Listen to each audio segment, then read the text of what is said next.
नमस्कार, कैसे हैं आप लोग। आ, आज जो है PYQ का तीसरा लेक्चर लेकर के आ रहे हैं और इसमें हमने 2019 का देखा हुआ है और इसी के साथ 2021 का भी आज ही देखेंगे। ठीक है, तो टाइम वेस्ट ना करते हुए वीडियो स्टार्ट करते हैं। ओके।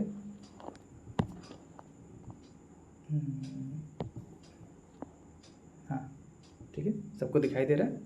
चलिए, यदि शिक्षक कक्षा में, ये 2019 का है CDP। ओके। यदि शिक्षक कक्षा में एक छात्र को समस्यात्मक बालक के रूप में पाता है तो उसे, ठीक है, क्या करना चाहिए। कोई टीचर है और कक्षा में देखता है कि एक बच्चा प्रॉब्लम क्रिएट करता है क्लास में, ठीक है, क्लास में, या फिर क्लास अच्छे से ना चलने दे, डिस्टर्ब करे, ज़्यादा शोर करे क्लास में, बीच में इंटरप्ट करे, बच्चों के साथ झगड़ा करे, इस तरह से क्लास में जो है प्रॉब्लम क्रिएट करे, तो उसके लिए क्या करना चाहिए। ठीक है, ठीक है, तत्काल घर वापस भेज देना चाहिए, ये नहीं होगा। बच्चे को नज़रअंदाज कर देना चाहिए, ये भी नहीं होगा। बच्चे को दंड तो बिल्कुल नहीं देना है हमको किसी भी आंसर में। बच्चे को परामर्श देना चाहिए, ठीक है। परामर्श, ये एक्चुअली काउंसिल, अगर इसका हम इंग्लिश वाला वर्जन देखें, प्रोवाइड काउंसलिंग टू चाइल्ड, ये ज़्यादा सेंस बनाता है। और ये काउंसलिंग का जो है इन लोगों ने गूगल ट्रांसलेशन कर दिया कि परामर्श देना चाहिए, ठीक है, ठीक है, परामर्श। लेकिन अगर वाकई में कहीं अगर परामर्श को एडवाइस भी कहते हैं ना, एडवाइस भी कहते हैं, तो किसी ऑप्शन में आ जाए एडवाइस द चिल्ड्रेन या एडवाइस द चाइल्ड, ऐसे वो, और प्रोवाइड काउंसलिंग, ठीक है। अगर ये दोनों ऑप्शन हो तो उसमें एडवाइस वाला हम नहीं चुनेंगे। सलाह देना या फिर परामर्श देना को एडवाइस बोलते हैं इंग्लिश में, तो एडवाइस जो है ज़्यादा सही नहीं रहेगा, इसके लिए काउंसलिंग वर्ड ही ज़्यादा सही रहेगा, ठीक है। अगले क्वेश्चन पे चलते हैं। पाठ्य सहगामी क्रियाएं मुख्यतः संबंधित हैं, ठीक है। ये को करिकुलर एक्टिविटीज़, ये क्या होती हैं कि ऐसी एक्टिविटीज़ जो क्लास में पढ़ाने से, बुक पढ़ने के अलावा जो भी एक्टिविटीज़ कराई जाती हैं, सिंगिंग, डांसिंग, योगा, स्पोर्ट्स, ठीक है, आर्ट, है ना, ये सारी चीज़ें पाठ्य सहगामी या को करिकुलर एक्टिविटीज़, या फिर कुछ सोशल वर्क भी कराया जाता है बच्चों से, है ना, आसपास की सफाई करना या फिर कुछ कैंपेन करना, ये सारी को करिकुलर एक्टिविटीज़ में आती हैं। तो इससे क्या होता है, ठीक है, छात्रों के मानसिक विकास से संबंधित है। देखते हैं आगे। छात्रों के सर्वांगीण विकास से संबंधित है, ये सबसे सही है। शैक्षिक संस्थानों के विकास से छात्रों के वृत्तिक यानी कि प्रोफेशनल डेवलपमेंट ऑफ स्टूडेंट, ठीक है। तो थोड़ा सा सही ये भी है, थोड़ा सा सही ये भी है, लेकिन सबसे सही क्या है, सर्वांगीण विकास से, ठीक है, इसका 2 सही हो जाएगा। All round development of students, ठीक है, केवल मेंटल डेवलपमेंट करना हो तो हम बच्चों को बुक्स पढ़ाएंगे, है ना।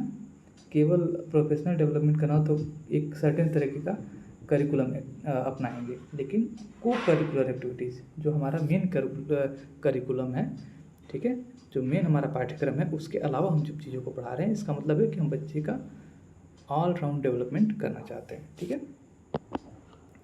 अगले क्वेश्चन पे, किसने अधिगम का सिद्धांत प्रतिपादित नहीं किया, ठीक है, किसने अधिगम का सिद्धांत प्रतिपादित नहीं किया, तो ये होंगे PS ब्लूम। इन्होंने अधिगम का सिद्धांत प्रतिपादित नहीं किया, इन्होंने ब्लूम टैक्सोनॉमी दिया, ठीक है, लेकिन ये अधिगम का वो क्या कहते हैं कि सिद्धांत नहीं है, ठीक है। BS ब्लूम, चौथा इसका सही हो जाएगा, ठीक। शिक्षा में अवरोधन का तात्पर्य है, ठीक है, meaning of stagnation in education, किसी बालक का 1 वर्ष से अधिक समय तक एक कक्षा में रहना, ये अवरोधन है, स्टैग्नेशन, कि रुक जाना एक ही जगह पे। जैसे पानी बहता रहता है, एक तो एक रनिंग वाटर हो गया, एक स्टैग्नेटेड वाटर हो गया, जैसे तालाब में पानी होता है, कहीं नहीं बहता, वहीं पर का वहीं रहता है ना। वैसे ही एक बालक है जो किसी आगे कक्षा में नहीं जा रहा, वहीं का वहीं रह जा रहा है, ठीक है, उसको स्टैग्नेशन बोलते हैं। नॉट गोइंग टू स्कूल, ये अलग चीज़ हो गया। टेकिंग नॉट एडमिशन, एडमिशन ही नहीं लेना, अलग चीज़ हो गया। Leave the school by child, इसको ड्रॉपिंग कहते हैं, मतलब कि ये इसने जो है, मतलब ये तो सही नहीं है, एक गलत ऑप्शन है। ये मतलब स्कूल ड्रॉप कर दिया इसने, है ना। तो ये हाँ ठीक है, इसका पहला सही हो जाएगा, ठीक है, ये सही हो जाएगा। ओके, निम्न में से किस कौशल में पूर्व ज्ञान का परीक्षण आता है? ठीक है, यह है प्रस्तावना कौशल। जब हम किसी कक्षा में बच्चों को पढ़ाने जाते हैं, ठीक है, तो सबसे पहले हम इंट्रोडक्शन देते हैं। तो जब हम इंट्रोडक्शन देते हैं तो उस इंट्रोडक्शन के देते समय जो विषय हम पढ़ाने जा रहे हैं उससे संबंधित बच्चों से कुछ क्वेश्चंस पहले पूछते हैं, ठीक है। उससे हम ये अनुमान लगाते हैं कि बच्चे का अभी तक का अधिगम स्तर क्या है। तो उसके आधार पर अब हम जो नया पाठ पढ़ाएंगे वो उनके पुराने स्तर के आधार पे पढ़ाएंगे। अगर पहले से बच्चे कुछ नहीं जानते हैं और जो जानना ज़रूरी है तो पहले उसको पढ़ा करके उसके बाद से हम आगे की बातें पढ़ाएंगे, ठीक है। ये 5वां का 2, ठीक है। निम्न में से किस सिद्धांत को पुनर्बलन का सिद्धांत भी कहते हैं? ठीक है, किसको पुनर्बलन का सिद्धांत भी कहते हैं? तो ये होगा 6 का फर्स्ट हो जाता है, ठीक है। Theory of operant conditioning theory, ठीक है। ऑपरेंट कंडीशनिंग थियरी को थियरी ऑफ रीइंफोर्समेंट भी कहा जाता है। और ये भी किसने कहा थियरी ऑफ रीइंफोर्समेंट? तो ये भी किसी थियरिस्ट का नाम आता है, अभी मुझे नाम ध्यान नहीं आता है, मैं आपको बाद में बता दूंगा, है ना। हो सकता है उससे भी कोई प्रश्न बन जाए। आगे चलते हैं और ऊपर, ठीक है। चलिए, निम्न में से कौन सी अवस्था ब्रूनर के संज्ञानात्मक विकास का अंग नहीं है? ठीक है, ब्रूनर के संज्ञानात्मक विकास का अंग नहीं है। Which of the following stages is not the part of Brunner's cognitive development? ठीक है, तो इसमें अंतःप्रज्ञ अवस्था, आंत प्रज्ञ, इंट्यूटिव स्टेज जो है ये नहीं है।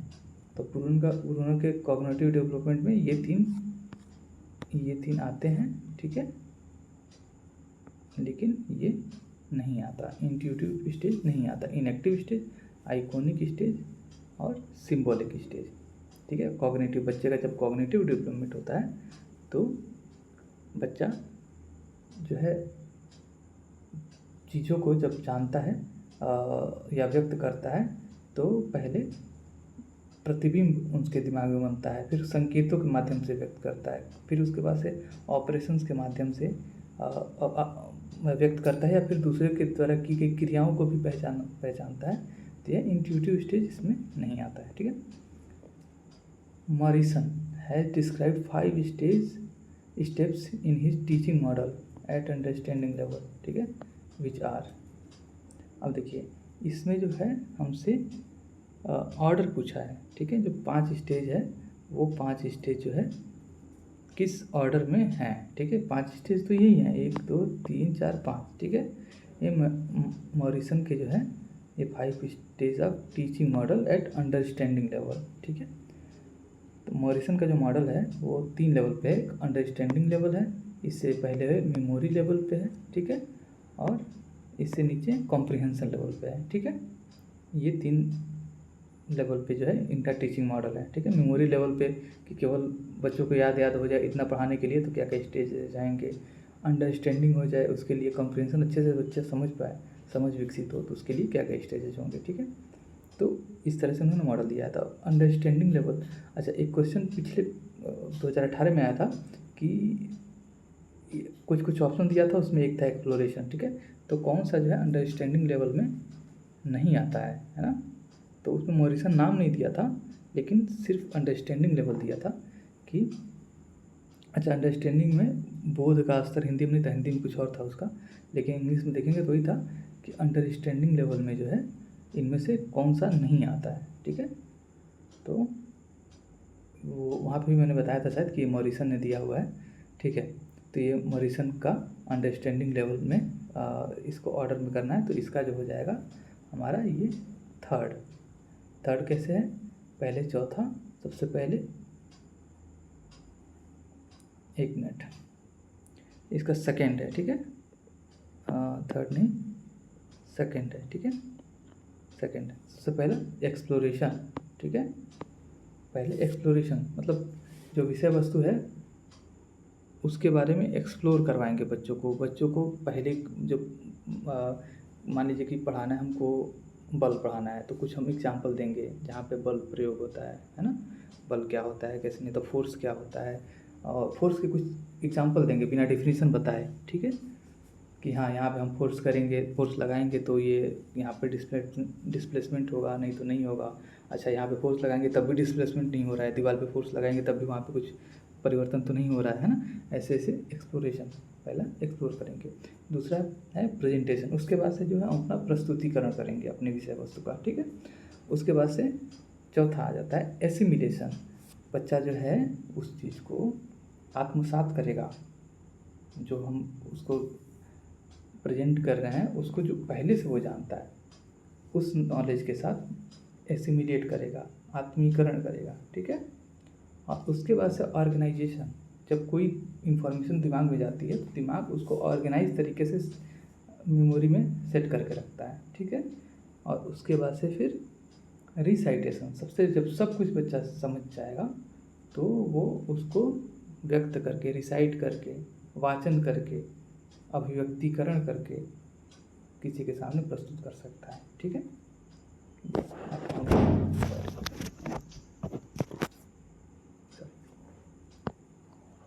ये अब हम नंबर पे चलते हैं, ठीक है। निम्न में से कौन सा संज्ञानात्मक क्षेत्र से संबंधित नहीं है, ठीक है, संज्ञानात्मक क्षेत्र से संबंधित नहीं है, not related with cognitive development domain, ठीक है। तो देखो ज्ञान क्या है, ये संज्ञानात्मक क्षेत्र से ही है, और अनुप्रयोग ज्ञान का वो भी है, और अंडरस्टैंडिंग वो भी है। ये अनुमूल्यन आपको नहीं समझ में आएगा शब्द।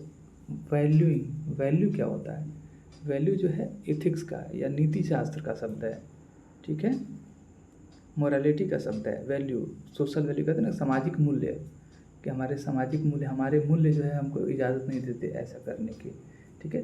तो ये एक सामाजिक चीज़ है, ये मूल्य जो है एक नीति शास्त्र से संबंधित चीज़ है, इसका जो है कॉग्निटिव डोमेन से कोई लेना देना नहीं है। तो ये सही आंसर हो जाएगा, ये तीसरा, ठीक है, तीसरा ये सही हो जाएगा, ठीक है, तीसरा सही हो जाएगा। इनमें में से कौन सा अधिगम का वक्र नहीं है, ठीक है, लर्निंग का कर्व कौन नहीं है, लर्निंग का कर्व पहले भी पिछले उसमें भी मैंने बताया था, ठीक है। जैसे मान लीजिए कि कोई बच्चा कितना सीख रहा है और कितने समय में सीख रहा है उसका ग्राफ बनाया जाए, ठीक है। इस पर हम दिखाएंगे टाइम, और इस पर अगर हम दिखा दे रहे हैं लर्निंग, ठीक है। तो जब बच्चा स्टार्ट किया तो बच्चा कुछ नहीं जानता है, ठीक है। फिर एक हफ्ते या एक महीना पढ़ा बच्चा तो फिर बच्चा इतना जान गया, ठीक है। फिर कुछ दिन और पढ़ा तो बच्चा इतना जान गया, ठीक है, ठीक है। फिर बच्चे का अधिगम इतना रह गया, ओके, फिर ऐसे रह गया, फिर बढ़ गया, है ना। तो ये कर्व ऑफ लर्निंग हो गया, ठीक है। तो ये क्या नहीं हो सकता है, कर्व ऑफ लर्निंग क्या नहीं हो सकता है, कॉन्वेक्स नहीं हो सकता, उत्तल नहीं हो सकता। हिंदी में देखिए क्या दिया है, आ जाओ भाई, उत्तल, ठीक है, मिश्रित, और नतोत्तर, कॉनकेव, ठीक है। तो उत्तल नहीं हो सकता है कि बच्चे का अधिगम इस शेप में हो, इसको उत्तल कहते हैं, ये भी हो सकता है, ऐसे भी हो सकता है, और दोनों का कॉम्बिनेशन भी हो सकता है।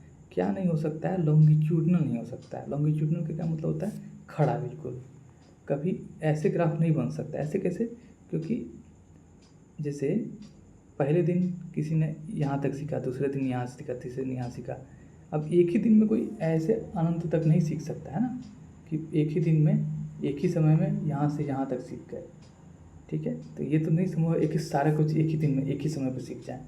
अगर कोई सारा कुछ एक ही समय पर सीख जाएगा तब लंबवत जो है कर्व बनेगा, ठीक है, नहीं तो लंबवत कर्व कभी नहीं बनेगा, ठीक है। तो इसका कौन सा जो है कर्व ऑफ लर्निंग नहीं है, तो ये लॉन्गिट्यूडनल कर्व ऑफ लर्निंग नहीं है, ठीक है। आगे चलते हैं 11वें क्वेश्चन पे, जाओ।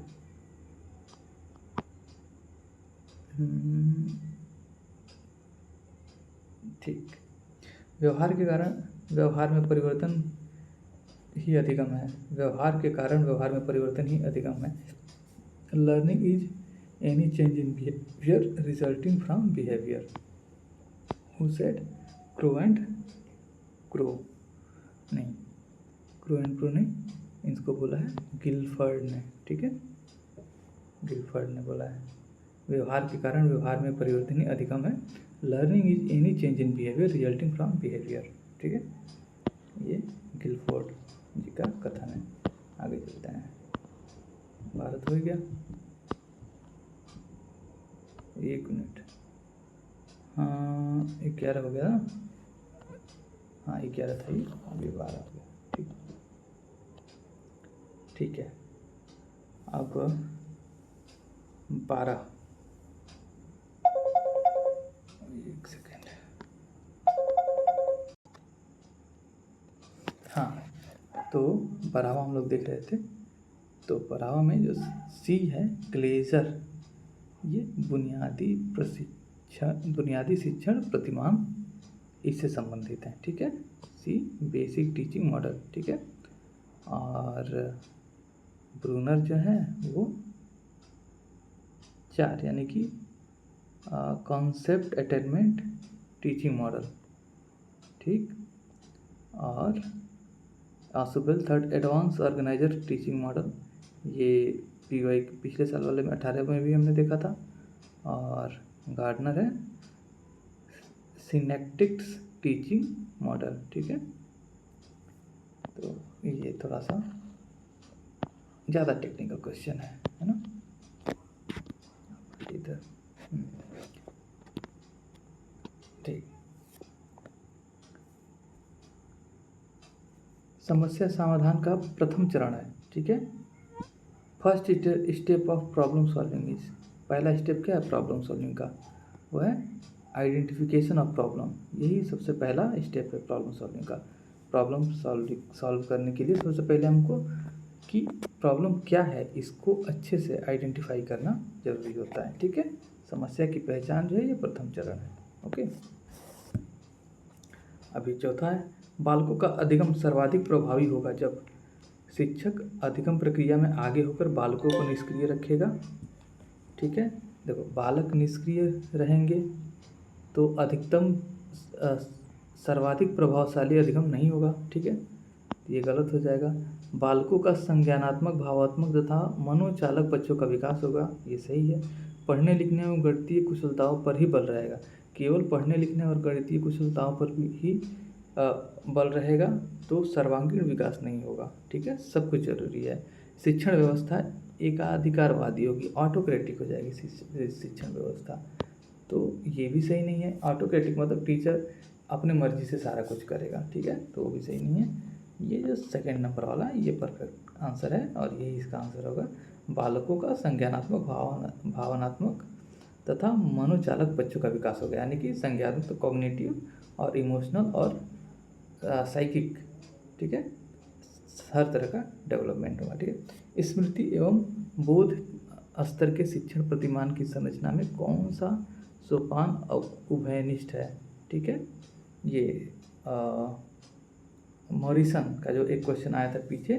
ठीक है, memory level of understanding, memory level and understanding level. ठीक है, which step is common, which step is prominent, नहीं हाँ ये वाला, prominent in syntax of teaching model of memory level and understanding level. ठीक है, तो देखो मेमोरी लेवल टीचिंग मॉडल है, अंडरस्टैंडिंग लेवल टीचिंग मॉडल है और एक कम्प्रीहेंशन लेवल टीचिंग मॉडल है। ये तीनों मॉरिसन का दिया हुआ है। और अंडरस्टैंडिंग लेवल टीचिंग मॉडल से तो कुछ एक पहले भी इसी पेपर में था, इसके पहले वाले पेपर में भी शायद था। ठीक है, अब इसमें जो है ये पूछ रहा है कि जो एक मेमोरी लेवल टीचिंग मॉडल है और अंडरस्टैंडिंग लेवल टीचिंग मॉडल है, ये दोनों में क्या कॉमन है? ठीक है, तो ये दोनों में प्रेजेंटेशन जो है वो कॉमन है। ठीक है, प्रेजेंटेशन का मतलब क्या होता है कि प्रस्तुतिकरण, जैसे हम जब पाठ पढ़ाने जा रहे हैं तो हम पाठ को जब व्यक्त करते हैं, प्रेजेंट करते हैं, जैसे पढ़ाने से पहले हम बच्चों से क्वेश्चन पूछ रहे हैं, ठीक है, तो क्वेश्चन पूछ रहे हैं, होमवर्क दे रहे हैं, वो अलग चीज़ हो गया, कॉपी चेक कर रहे हैं, वो अलग चीज़ हो गया। लेकिन प्रेजेंटेशन क्या, जब हम पाठ को बच्चों के सामने प्रस्तुत कर रहे हैं कि देखो, ठीक है, जब सबसे पहली बार बच्चों को पाठ से अवगत करा रहे हैं कि हाँ, जैसे अगर बल के बारे में पढ़ा रहे हैं तो बल ये होता है, फोर्स ये होता है, फोर्स ऐसे वर्क करता है, ऐसे नहीं वर्क करता है, जब ये लेक्चर एक्चुअल जब दे रहे होते हैं, इसको प्रेजेंटेशन बोलते हैं। तो ये तो किसी भी तरह का टीचिंग हो तो प्रेजेंटेशन तो रहेगा ही, ठीक है। हो सकता है कि आप पहले जो पूर्व क्वेश्चन है वो ना पूछो, ठीक है, प्लानिंग हो सकता है ना, बिना प्लानिंग के पढ़ाओ, हो सकता है एक्सप्लोरेशन जो पहले क्वेश्चन पूछना होता है वो ना करो, जनरलाइजेशन हो सकता है ना करो, है ना। लेकिन प्रेजेंटेशन तो आप करोगे, जो आपका पाठ है उसको तो जा करके कक्षा के सामने व्यक्त तो करोगे ही ना। तो ये कॉमन रहता है किसी भी तरह के लर्निंग टीचिंग में, ठीक है। मानव विकास प्रारंभ होता है, ठीक है, मानव विकास पूर्व बाल्यावस्था से, प्री चाइल्डहुड स्टेज, गर्भावस्था से, ठीक है, प्री नेटल स्टेज से ये स्टार्ट हो जाता है मानव का विकास। जैसे ही गर्भ में शिशु आता है वैसे ही उसका विकास शुरू हो जाता है, और जब तक जीवित रहता है तब तक उसका डेवलपमेंट चलता है। ग्रोथ एक समय के बाद रुक जाता है, लेकिन डेवलपमेंट हमेशा चलता है, ठीक है, ये ध्यान रखना है।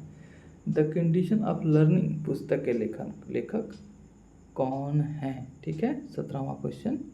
द कंडीशन ऑफ लर्निंग पुस्तक लिखिए, यह है गैगने, ठीक है, RM गैगने, हिंदी में गेने लिखा है, हो सकता है इनका ऐसे ही प्रोनाउंसिएशन किया जाता हो, लेकिन इंग्लिश में गैगने लिखा हुआ है, ठीक है। किशोरावस्था बड़े तनाव, ठीक है, तनाव, संघर्ष, हमला व विरोध की अवस्था होती है। कथन स्टैनले हॉल का है, ठीक है, स्टैनले हॉल का ये कथन है।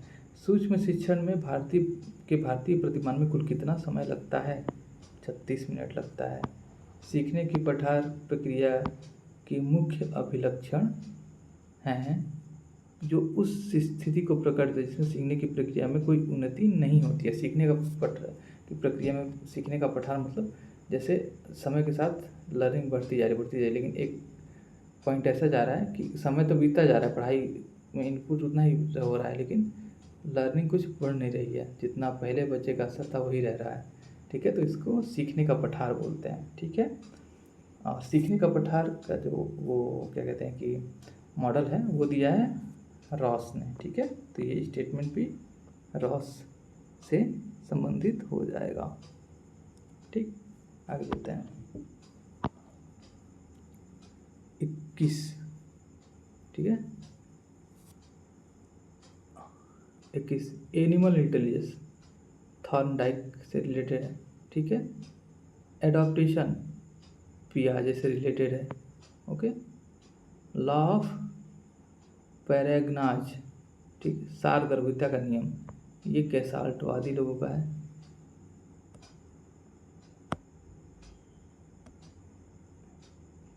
लॉ ऑफ पैराग्नाज ये सारगर्भिता का नियम गैस्टाल्टवादी लोगों का है। और शेड्यूल ऑफ रीइंफोर्समेंट ये स्किनर का है। देखियो, एक क्वेश्चन आया था कि थियरी ऑफ रीइंफोर्समेंट किसे कहते हैं, इनमें से किसको थियरी ऑफ रीइंफोर्समेंट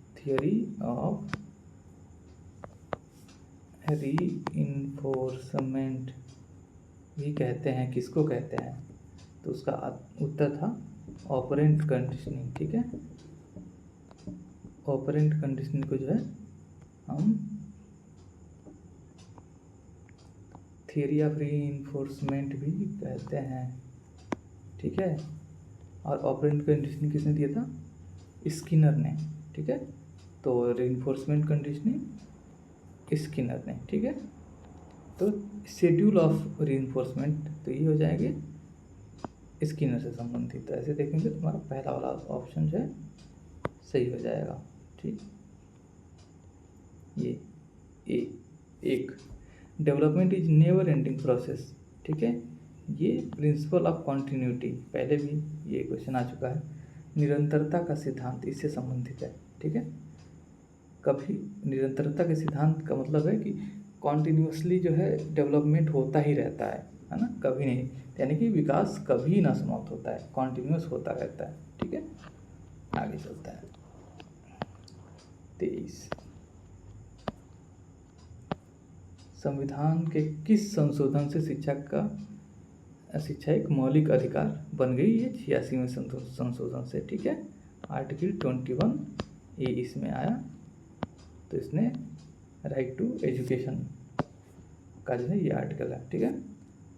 अभिप्रेरणा के मूल प्रवृत्ति सिद्धांत के प्रतिपादक थे, ठीक है। Instinct theory of motivation was propounded by McDougall, ठीक है। 24 का हो जाता है 3, इंस्टिंक्ट थ्योरी मैकडूगल। और इन्होंने क्या बताया था?